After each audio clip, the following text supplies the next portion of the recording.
Tundu Lissu atoa chozi mahakamani baada ya wanachama kumtoroka mahakamani na kumwacha pweke. Ujambo na karibu kwa taarifa zetu za Kenyascope. Nikiwa wewe ni mgeni hapa, tafadhali kumbuka kusubscribe. Katika hali iliyozua mazungumzo makubwa kwenye duru za kisiasa nchini Tanzania, mwenyekiti wa chama cha demokrasia na maendeleo Chadema Tundu Lissu ameonyesha dalili ya kuvunjika moyo baada ya kuona idadi ndogo ya wafuasi waliojitokeza kumtia moyo wakati wa kuendelea kesi yake ya uhaini katika mahakama kuu kanda ya Dar es Salaam. Tukio hili limeibua tafsiri pana kuhusu hali ya uungwaji mkono na uhamasishaji ndani ya chama hicho kikuu cha upinzani, hasa katika kipindi hiki kinachoelekea uchaguzi mkuu Oktoba mwaka huu. Kwenye kesi inayovuta hisia za kisiasa na kijamii, Lissu alionekana kutoridhishwa na wafuasi wachache waliohudhuria mahakamani, na ni jambo lililotazamwa na kama ishara ya kupungua kwa nguvu za kisiasa na morali miongoni mwa wanachama wa Chadema.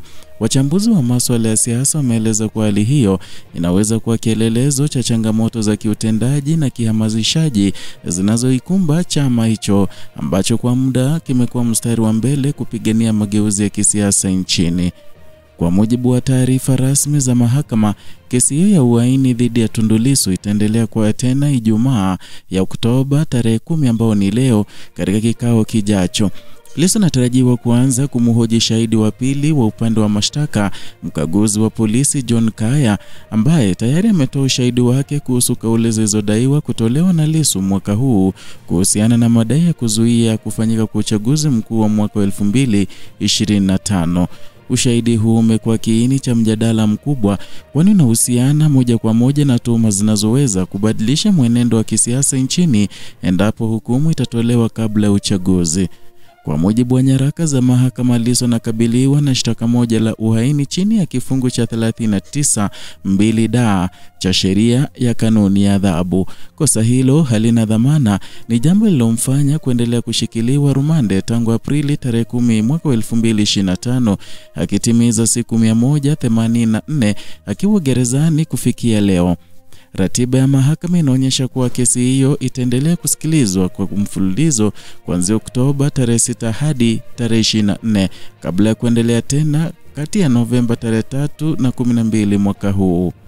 Hali hii imeifanya jamii ya kisiasa nchini kufuatilia kwa makini kila hatua ya kesi hiyo, huku wachambuzi wakionya kuwa matokeo yake yanaweza kuathiri sura nzima ya kisiasa, haswa siasa za Tanzania.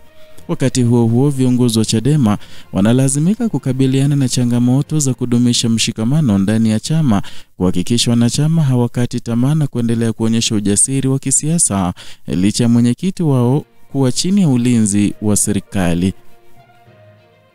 Na katika mitandao ya kijamii, mjadala kuhusu tukio hilo umeendelea kuchukua nafasi kubwa, wafuasi na wakosoaji wa chama hicho wakijibizana kuhusu mustakabali wa Lissu na chama chake kuelekea uchaguzi unaotarajiwa kufanyika mwishoni mwa mwezi huu.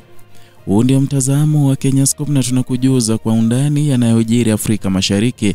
Endelea kutazama, kusubscribe na kubonyeza alama ya kengele ili usipite na taarifa mpya kila siku.